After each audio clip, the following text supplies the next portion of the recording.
আসসালামু আলাইকুম। আজকে আপনাদের সাথে একটি পিঠার রেসিপি শেয়ার করতে চলে আসলাম। তো চলুন দেখে আজকে আমরা বানাবো বিন্নি চালের ভাপা পিঠা।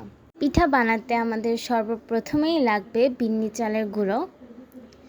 এরপর এই গুঁড়োর মধ্যে সামান্য পরিমাণে লবণ দিয়ে নর্মাল টেম্পারেচারে পানি দিয়ে এটিকে ঝরঝরে করে মাখিয়ে নিতে হবে যাতে মুঠি তৈরি করা যায় এমন। এরপর একটি পাত্রে জালি টাইপের চালুন দিয়ে চালগুলোকে ভালো করে চেলে নিতে হবে। এরকম চালনে চেলে নিলে চালের গুঁড়োগুলো ভালো করে ঝরঝরে হয়ে যাবে এবং এর মধ্যে দলা পাকানো থাকবে না।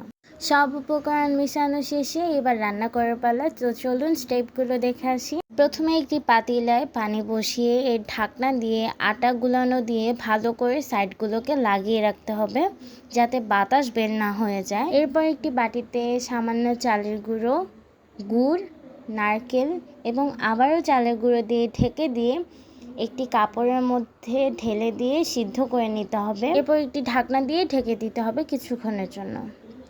এরপর যখন এটি সিদ্ধ হয়ে যাবে এগুলোকে উঠিয়ে নিতে হবে। আমরা আরেক ধরনের ভাপা পিঠার রেসিপি এখানে দেখিয়ে দিচ্ছি, আপনারা দেখে নিন। একই চালের গুঁড়োর মধ্যে আমরা সামান্য পরিমাণে কোকো পাউডার মিশিয়ে নিয়েছি।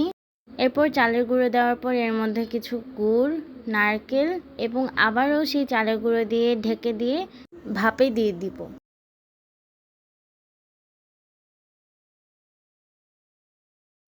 এরপর যখন ভাপে সিদ্ধ হয়ে যাবে এরপর নামিয়ে নিলেই হয়ে যাবে মজাদার বিন্নি চালের ভাপা পিঠা। এরপর একটি সুন্দর পাত্রে পরিবেশন করে নিয়েই উপভোগ করুন এই বিন্নি চালের ভাপা পিঠা রেসিপিটি। অবশ্যই আমাদের চ্যানেলটিকে সাবস্ক্রাইব করে দেবেন এবং লাইক, কমেন্ট, শেয়ার দিয়ে আমাদের পাশে থাকবেন। ধন্যবাদ সবাইকে।